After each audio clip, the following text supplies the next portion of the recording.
쉽게 말해서 대원장은 세금 거둘 때 의회에 승인을 얻고 거더라. 맘대로 막 세금 새로운 항목 신설해서 마구잡이로 막 걷어가지 마라. 이제 그런 것들이 그 확립된 문서로 확립된 최초의 그 헌법 문서 같은 거다. 이제 그 얘기를 하는 거죠.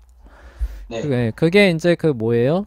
그 나라는 법에 의해서 다스려져야 된다라고 하는 권력자의 그 권한을 법으로서 제한할 수 있다라고 하는 오늘날의 법치주의, 입헌주의 사상의 출발점을 알리는 그런 중요한 사건이었다라고까지 했었고, 그리고 이제 또 하나가 의회의 발전인데요. 의회라고 하는 게 오늘날에도 되게 중요한 기능을 하죠. 그래서 오늘날에 법 만들려면 아까 법에 의해서 다스려주는 법치주의 사회가 오늘날의 사회라고 했잖아요. 그럼 네. 그 법은 어떻게 만들어져요, 오늘날에? 법이요? 네, 대통령이 승인을 하면 네. 그 국회에서 만들잖아요. 그쵸. 국회에서 만들죠. 그쵸. 네. 네, 국회가 바로 의회거든요. 아, 예. 네, 그 의회에서 오늘날 이제 법을 만드는 입법기구 역할을 하는데요.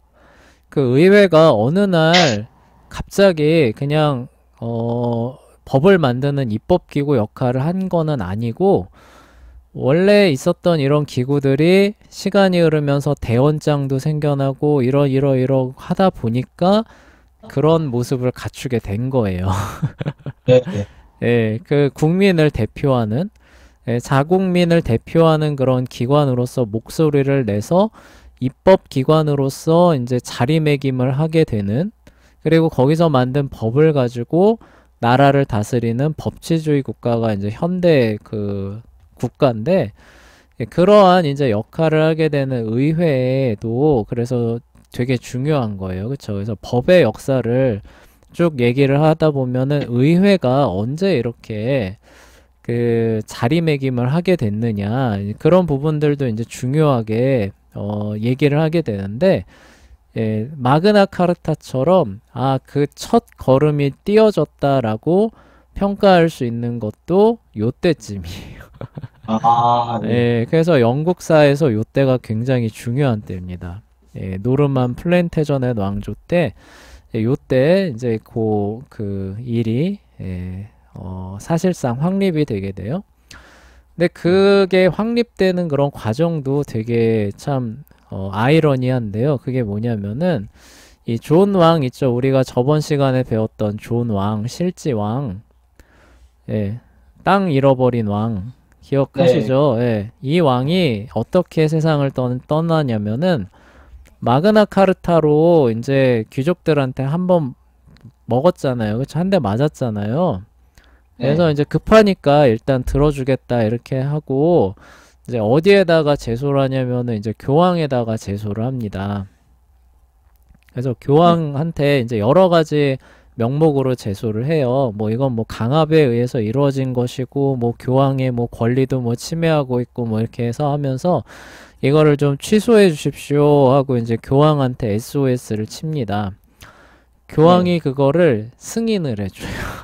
아, 예. 승인을 해주고 마그나 카르타를 주도한 그 귀족들을 파문해요. 예.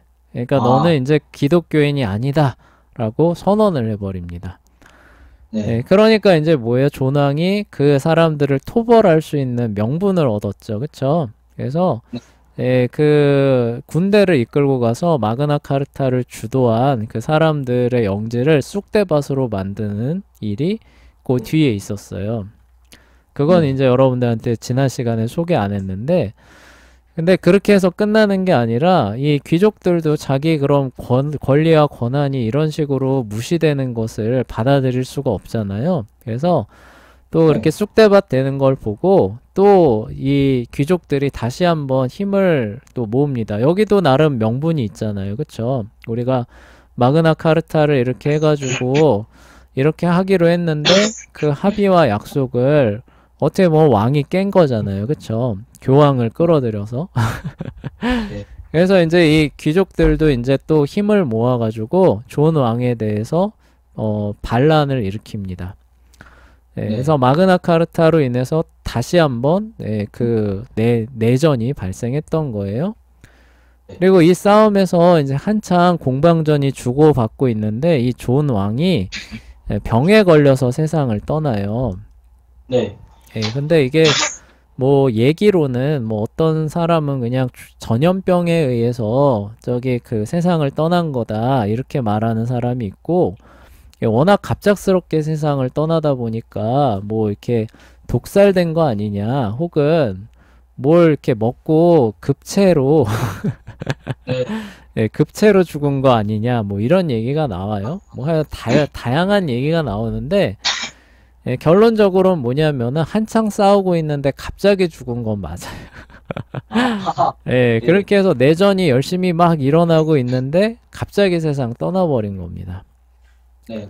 예, 그렇게 해서 이제 역사의 무대를 퇴장하는 게 존 왕이에요. 그리고서 퇴장할 때 아들이 헨리라고 하는 아들이 있었는데, 이때 나이가 한, 열 살이 안 됐을 거예요. 한 9살? 한 요 정도밖에 안 되는 꼬맹이였을 때예요. 아, 예. 네, 이렇게 되니까 이제 어떻게 되느냐, 이제 이 사후 수습을 놓고, 이제 그, 나라가 이제 그, 굉장히, 어떻게 해야 될지를 이제 하는 그런 과정에서, 이제 그 영향력 있는, 오늘날로 따지면 뭐 총리 대신 급 되는 사람이 잽싸게, 이러다가 혹시 저 힘 있는 귀족들 중에 누가 왕하겠다고 하면 안 되니까 잽싸게 헨리 3세가 왕위를 계승하는 것으로 진행을 해요. 아, 예. 진행을 하면서, 그리고 이제 반란 일으킨 귀족들하고 그 평화협정이죠. 그러니까 그 내전을 종식시키는 평화협정을 또 잽싸게 진행합니다. 네. 예, 그래서 당연히 그 평화협정은 이제 그런 거죠. 그 마그나 카르타로 뭐 대변되는 그런 어떤 것들을 뭐 잘 준수하겠다. 뭐 이제 이런 뭐 이렇게 협의를 해가지고, 예, 대신에 근데 뭐예요? 또 누가 또 여기저기서 왕 되겠다고 하면은 더 혼란해지니까 존 왕의 네. 아들인 헨리 3세 꼬맹이에 불과한 이 사람을 왕으로 우리가 인정을 하고, 대신에 평화협정을 체결하고 마그나 카르타로 대변되는 그 헌장이죠. 네, 헌법 질서를 잘 지키겠다라고 하는 합의가 이루어져서 전쟁이 마무리가 됩니다. 네. 그리고 이후로 한 11년 동안은 이제 뭐예요? 아까 그 말했던 총리 대신이라고 하는 사람의 섭정이 펼쳐져요. 예. 네. 근데 이 사람이 정치를 굉장히 잘해서 평온한 시기가 이루어졌다고 합니다. 네. 근데 이 헨리 3세가 이제 왕이 돼서 20살이 돼가지고 성인이 돼서 이제 친정을 시작하는 그 시기가 돼서 이제 또 문제가 불거지기 시작합니다. 아, 왜 네. 불거지냐면은 이 합의를 헨리 3세가 지켰을까요? 안 지켰을까요? 안 지켰겠죠. 안 지켰겠죠. 총리 대신이 운영할 때는 잘 지켰겠죠. 그쵸? 네. 근데 헨리 3세가 친정을 시작하면서 이제는 왕의 뭐라고 해야 되지? 하여간 그걸 되찾아와야 된다라고 하면서 이런 것들을 무시하고, 또 해외에 있는 프랑스 영지들 있잖아요. 아직도 있거든요. 그런 네. 것들을 회복하기 위해서 또 해외 원정군 이런 것들을 또 일으키다 보니까 돈이 또 필요하잖아요. 그쵸? 네. 돈이 또 필요하니까 이제 새로운 세금들 신설해서 막 거둡니다. 그런데 대헌장의 내용이 뭐예요? 의회, 그러니까 그 대회의의 승인 없이는 새로운 세금 못 거두게 한다가 가장 골자잖아요. 그쵸? 네. 그거를 무시하고 마음대로 막 거두기 시작합니다. 네. 헨리 3세가. 네. 자, 그러면은 귀족들은 당연히 여기에 대해서 반발을 할까요, 안 할까요? 하긴. 반발을 하겠죠. 그쵸?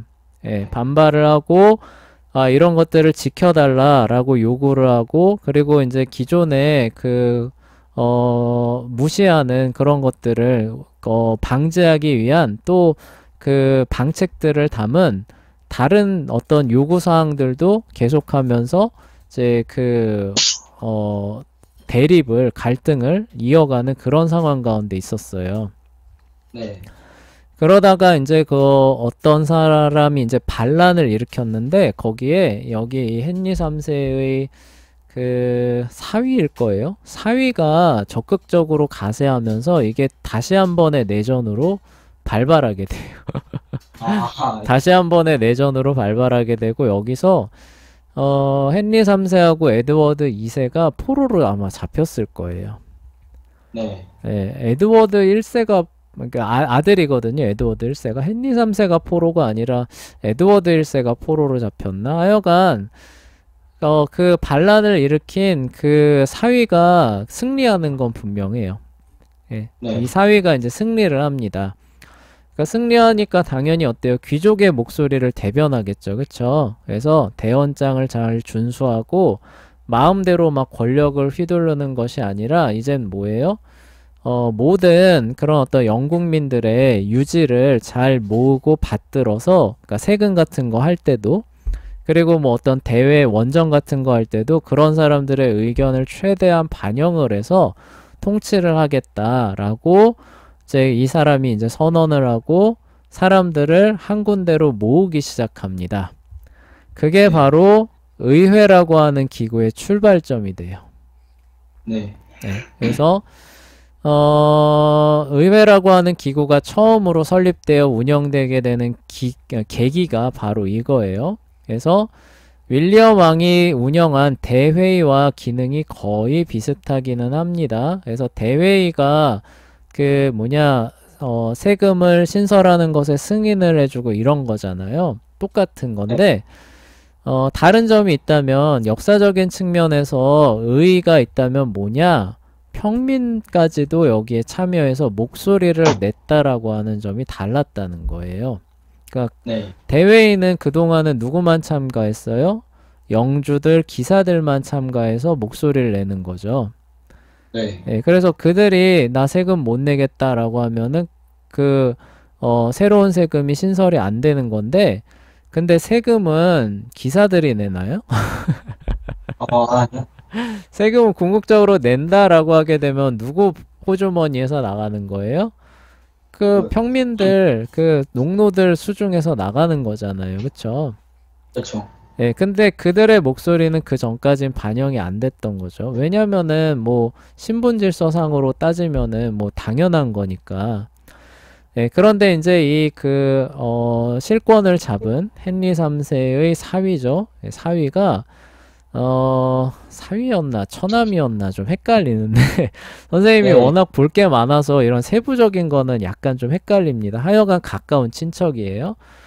네, 하여간 이제 그 사람이 이제 그 실권을 잡고 모두 다 모아보자. 이제 전임 왕이 이런 식으로 뭐 이렇게 폭정이라고 해야 되나 전횡 우리 권리를 무시하고 막 이렇게 부거하고 했으니까 이제 그렇게 안 하겠다라고 하면서 모든 사람들의 의견을 존중하겠다라고 하면서 이번에는 여기 이제 나오죠. 예, 각 주마다 기사 2명, 그다음에 대표자 2명이라고 하는 일반 사람까지도 대회의에 참석을 하게 해요. 그러니까 네. 영주들 기사뿐만이 아니라 거기에서 살아가는 사람으로 해서 가장 목소리를 잘 낼 수 있는 일반 사람 2명까지도 같이 그 대회의에 참석을 하게 했다는 거예요. 네. 네, 이런 게 이제 왜 작동을 했냐면요. 아까 그 잡은 그 사위 있잖아요. 그 사위가 네. 이제 인심을 얻으려고 헨리 3세에게 반기를 든 귀족들에게 그러니까 그 사위로 대변되는 그 사람이에요. 그 사람 안에 모여있던 귀족들이 지금 저 반대편에 있는 그러니까 여전히 왕을 지지하는 세력들이 있거든요. 그래서 실제로 뒤에 보면은 이 왕을 지지하는 세력들이 이 포로로 잡힌 이 아들 에드워드 1세를 탈출하게 해가지고 다시 내전이 일어나요. 요 이후에. 예. 그러니까 이 사람들이 왕을 계속 지지하는 것에서 이제 그 사위죠. 사위를 지지하게 하기 위해서 이제 선심성으로 이렇게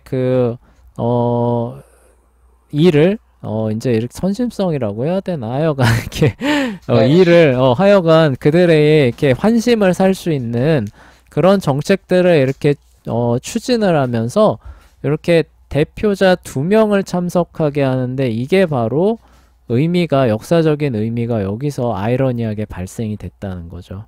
그러니까 오늘날 의회하면 뭐예요? 모든 국민을 대표하고 대변하는 기관이잖아요. 그쵸? 근데 네. 이전에 그랜트 카운실 대회의는 뭐예요? 귀족과 기사들을 대변하는 기구였다는 거예요. 네. 근데 그게 뭐예요? 헨리 3세에 의해서 일반 평민들이 참여하기 시작하면서 이제 뭐예요? 영국민이라고 하는 그 사람들 전체를 대변하는 기구로서의 첫 발걸음이 떼어졌다라고 보는 거죠.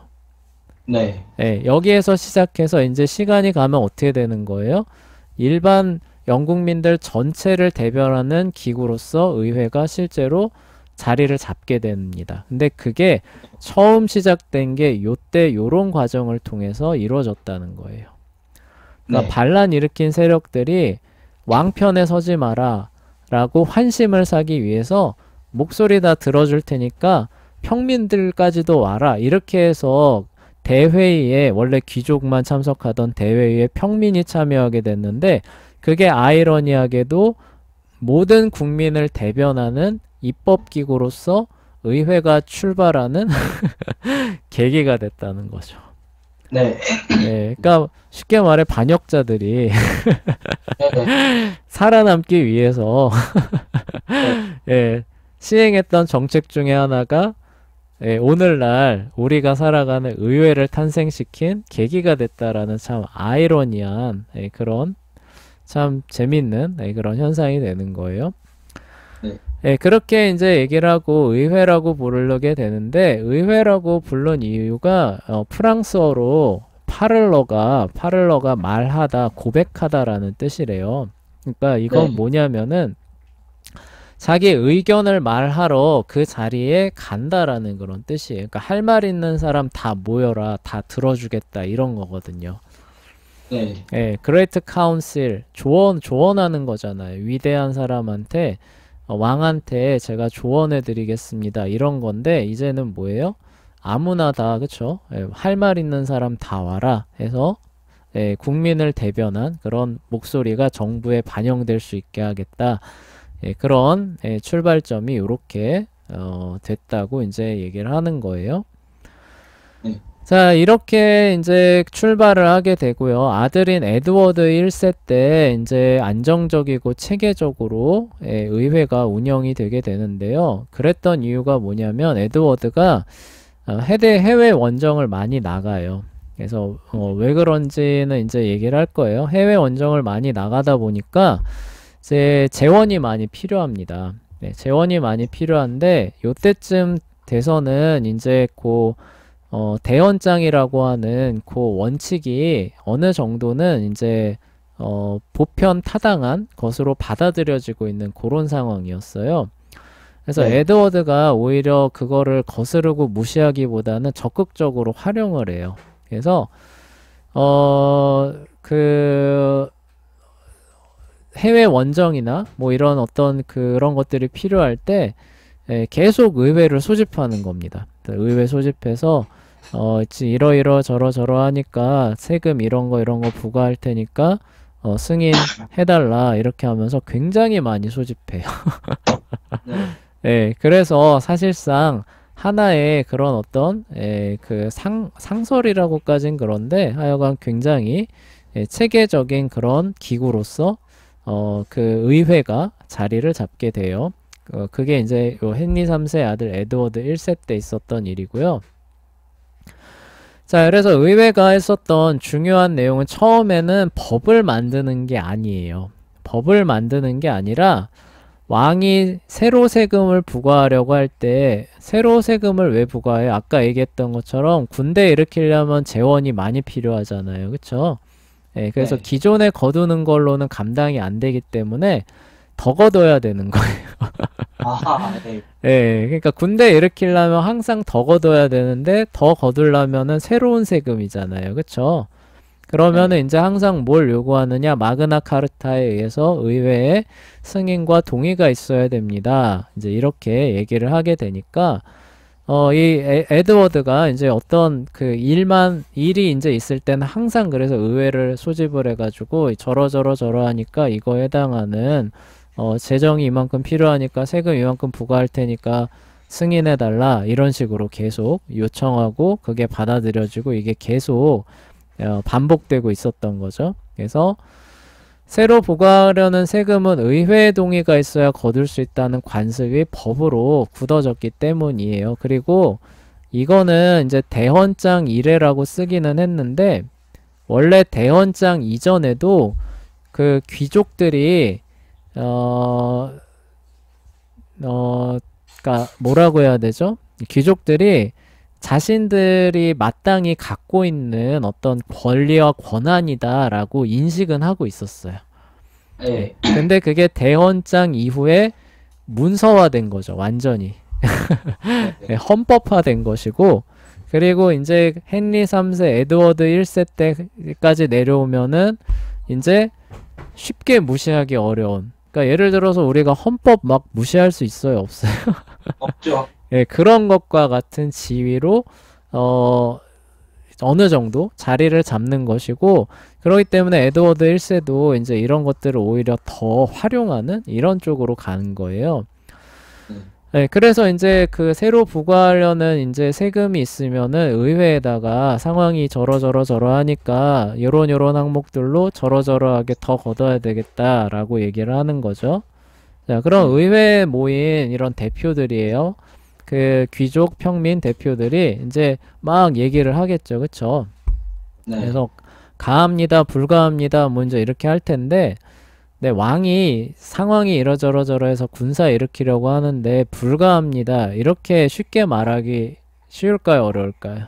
어렵겠죠. 어렵겠죠? 근데 그거 그냥 예, 좋습니다. 그렇게 하십시오라고 그냥 예스맨처럼 하려면 거기 있을 필요가 있을까요? 없을까요?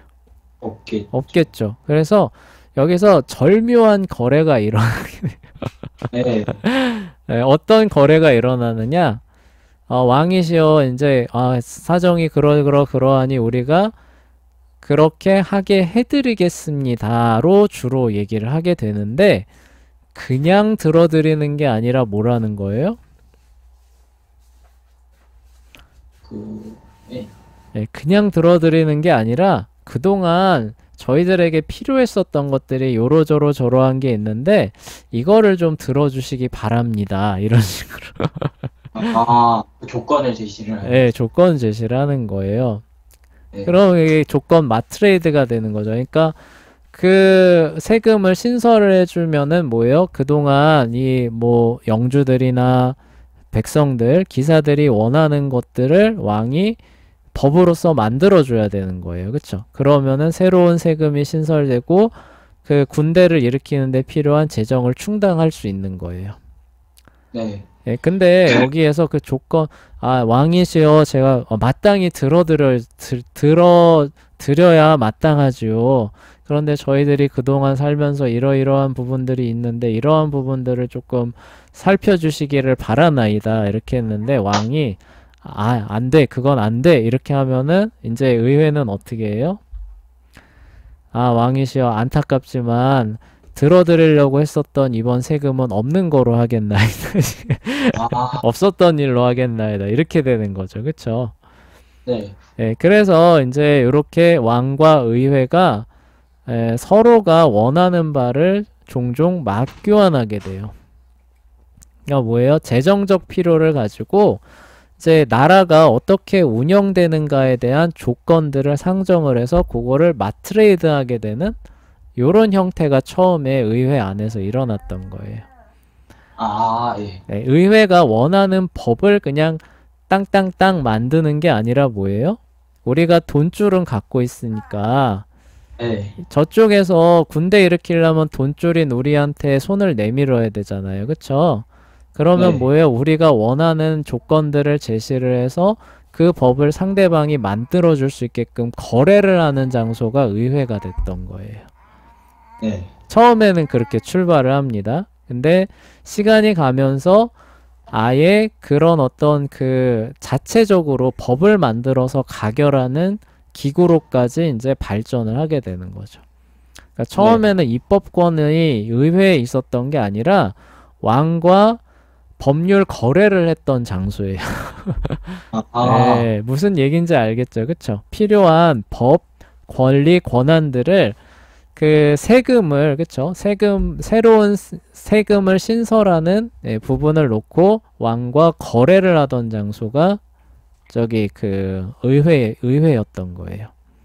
네. 그러니까 트레이드 하던 장소죠. 마트레이드 하던 장소가 이제 요런 부분이었죠. 네. 근데 왕의 입장에서는 근데 그거를 트레이드를 안 할 수가 있어요, 없어요?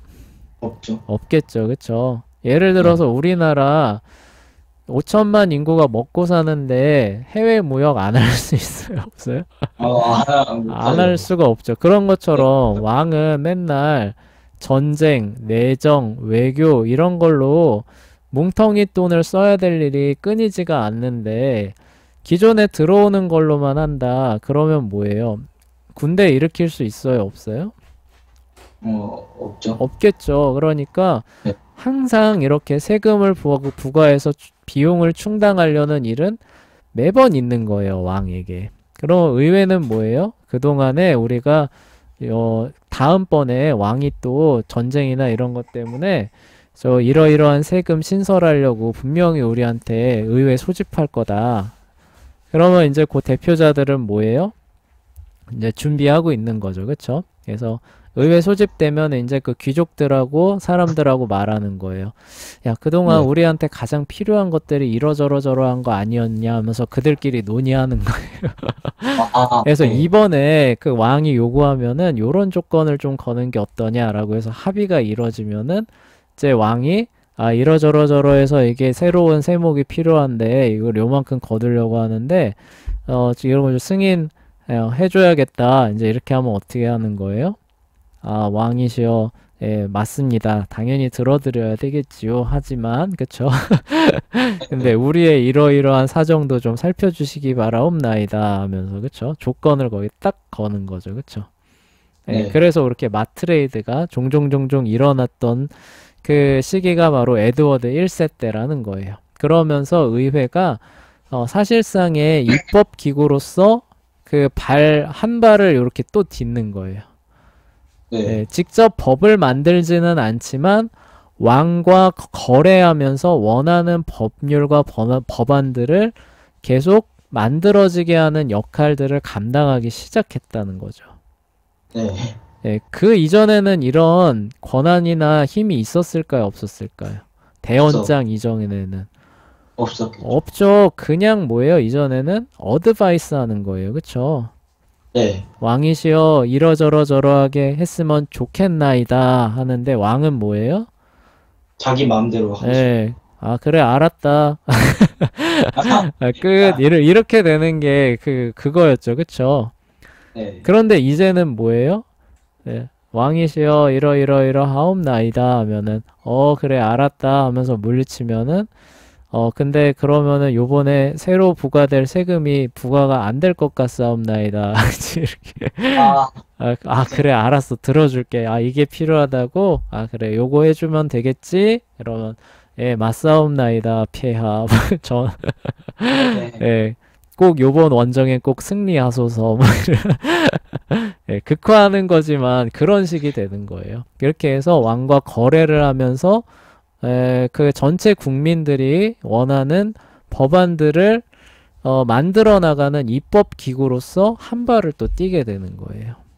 네. 성격이 달라지는 거죠. 그렇죠? 이전의 대회의랑 또 성격이 달라지는 거예요. 이전의 대회의는 그냥 조언하는 겁니다. 그렇죠?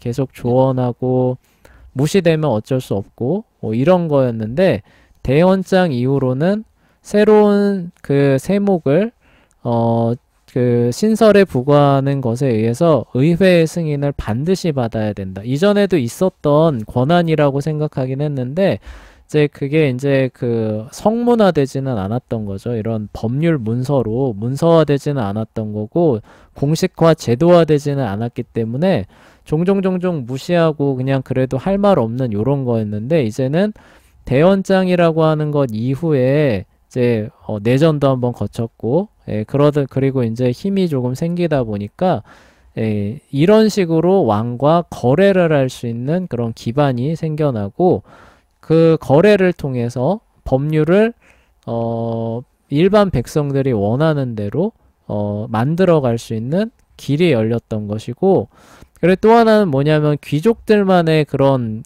합의체가 아니었다는 거예요. 그쵸? 그게 네. 또 의미가 있다는 거예요. 직접 네. 돈을 내는 평민들이 2명에 불과하지만, 그쵸? 각 네. 주마다 2명에 불과하지만, 그래도 가서 자기 얘기를 할 수 있는 여지가 열렸다는 거죠. 이게 나중에 더, 확대가 돼서, 신분제도가 무너지고 난 이후에는 어떻게 되는 거예요? 그야말로 말 그대로 모두를 대변하는 온 국민의 대표기관으로서 의회가, 그러니까 국민을 대표해가지고 법을 만드는 그런 기관으로서 나아갈 수 있게 되는 거죠. 그래서 그 네. 발걸음들을 이해하시면은 이해가 되시죠, 그쵸? 예, 네. 그렇게 해서 오늘날에까지도 이른 거예요. 네. 예. 자, 그래서 의회는 그때 만들기를 원하던 법률을 왕에게 제시하면서 세금을 거두게 해주는 대신 이 법들을 통과시켜달라고 청원을 하게 됩니다. 거부할 수 없는 청원이죠. 그쵸? 자, 네. 왕이 의회의 제안을 거부하면 의회도 왕이 새로운 세금을 거두는 일에 동의해주지 않게 돼요. 그래서 의회가 원하는 법률을 제정할 목적으로 행사한 이러한 힘을 돈지갑을 쥐고 있는 힘이라고 아예 고유 명사화 냅니다. 그래서 네.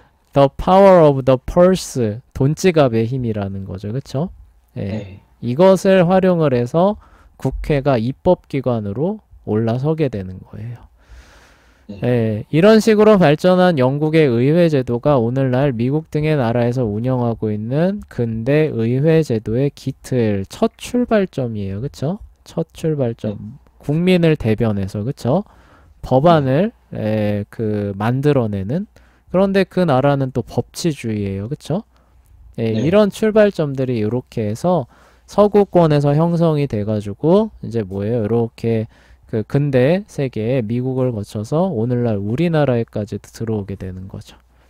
예, 그래서 네. 그 역사적 발걸음들을 여러분들이 이렇게 하나하나씩 지금 살펴보고 있는 그런 중에 있는 겁니다.